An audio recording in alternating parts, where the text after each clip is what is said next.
Robert Sands was born in Rathcoole, a mainly Protestant area 6 miles north of Belfast. He was 15 when the Troubles started. His family, along with other Catholics, say intimidation drove them out of their homes, while he was driven into the ranks of the IRA.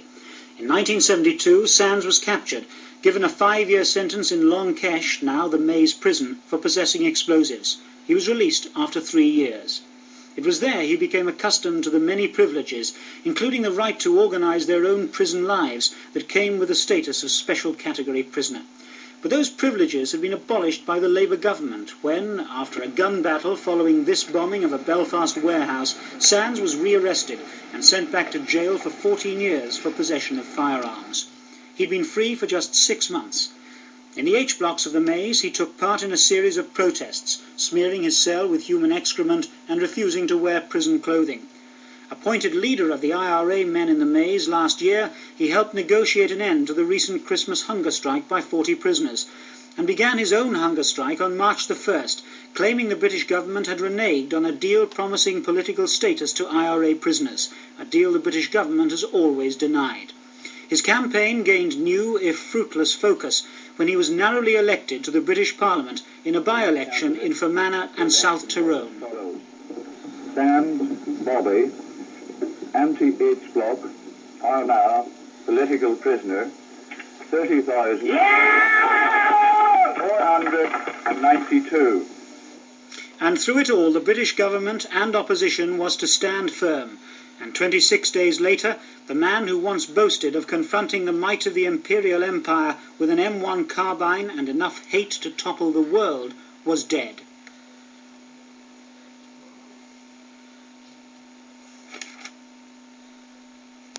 His family now live here at Twinbrook, a more modern but still almost totally Catholic enclave.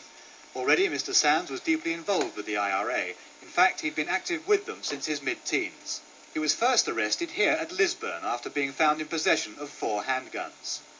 When brought before the non-jury court in the Crumlin Road, he refused to recognise it and was sentenced to 5 years, which he served as a special category prisoner. He was freed again to carry on where he left off in 1976. But within weeks of his release, he was on his way back to prison after being caught with 3 others and again found guilty of possessing a handgun. He went on the blanket by refusing to wear a prison uniform, and he took part in the Dirty protest, whereby he smeared excreta around his cell in 1977. He became IRA leader in the H-blocks during the last hunger strike, and it would have been he who gave the order to call it off just before last Christmas. Mr. Sands started his hunger strike on March the 1st, when the prisoners claimed that the first strike had not brought about any concessions. They said the government had reneged on a deal to end the strike. Whitehall said there was no deal. Then, on April the 10th, Mr. Sands scored the biggest publicity coup for the IRA since Warren Point and the death of Lord Mountbatten. In a straight fight with a well-established loyalist politician for the Fermanagh South Tyrone seat at Westminster, he won by nearly 1,500 votes. Anti-H-block are now political prisoner, 30,000. And I declare that Bobby Sands has been duly elected. But the new MP was getting weaker, and the visit to him by 3 Republican-minded Irish MPs was seen as a late chance for him to call off the hunger strike. But Mrs. Thatcher said the British government was standing firm. There can be no question of political status for someone who is serving a sentence for crime. Crime is crime is crime. It is not political, it is crime. Then the Human Rights Commissioners came to the Maze, called by Mr. Sands' sister. But he refused to be associated with her application and never saw the commissioners. He now seemed determined to die. The Pope's private secretary, Father John McGee, flew in and did meet Mr. Sands and the other hunger strikers, but he too had no success in getting the IRA MP to call off his strike. Like so many Irish Republicans before him, Bobby Sands has ensured that his name will be remembered by dying for the cause he believed in. He is now in a coma.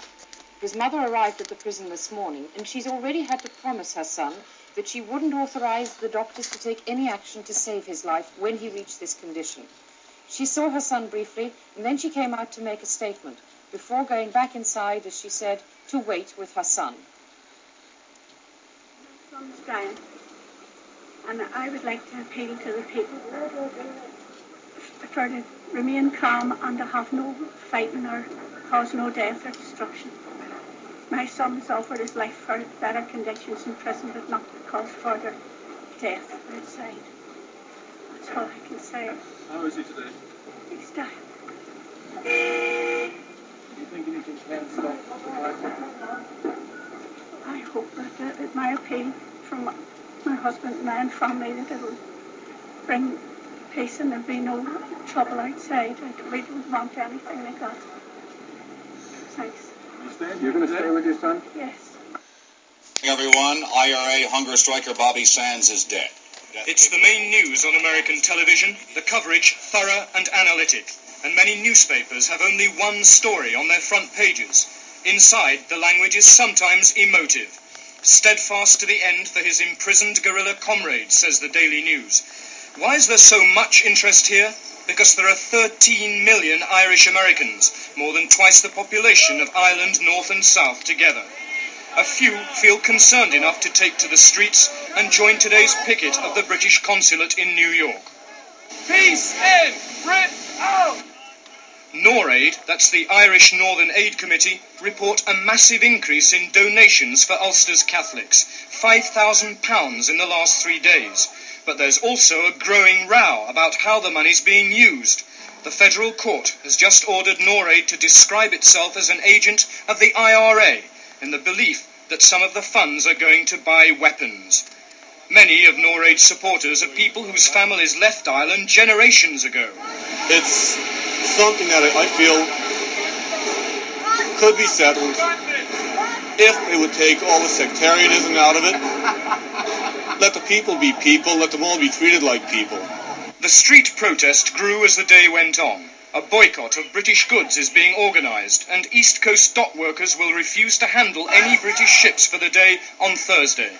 One newspaper editor here claims Sands' death has done more than any other event to unite Irish Americans behind Ulster's Republicans. Derek Taylor, News at 10, New York. Within minutes of Bobby Sands dying, crowds of up to 1,000 were gathering all around Republican Belfast. Petrol bombs were hurled at the security forces in large numbers, along with rocks and acid bombs as the barricades went up.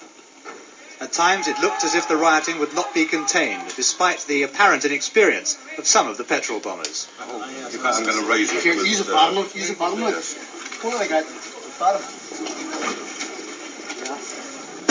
Good night. There were other direct hits which caused blazing police vehicles to withdraw.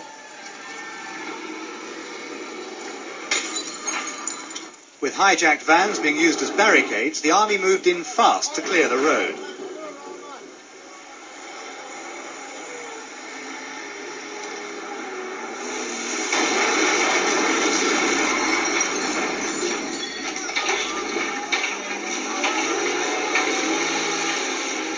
A youth was shot in the leg by the army when they failed by other means to stop him throwing petrol bombs from this park off the Falls Road. But the rioters were determined to block the way into the falls. More petrol bombs were thrown at the security forces, and the rioters set their own barricades ablaze.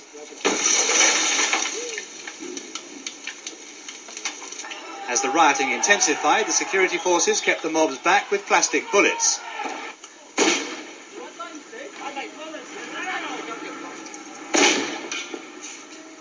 Long before dawn, the army moved in to clear some of the main roads. This morning, as the clearing up started, 17 people were reported injured, 2 of them seriously. Among the casualties were a woman burned as a building was set on fire and a 6-year-old girl hit on the head by a brick. Later today, the demonstrations took a more peaceful turn with silent mourning for Bobby Sands, whose body was brought back to his parents' home this afternoon. Jeremy Hands, ITN, in Belfast.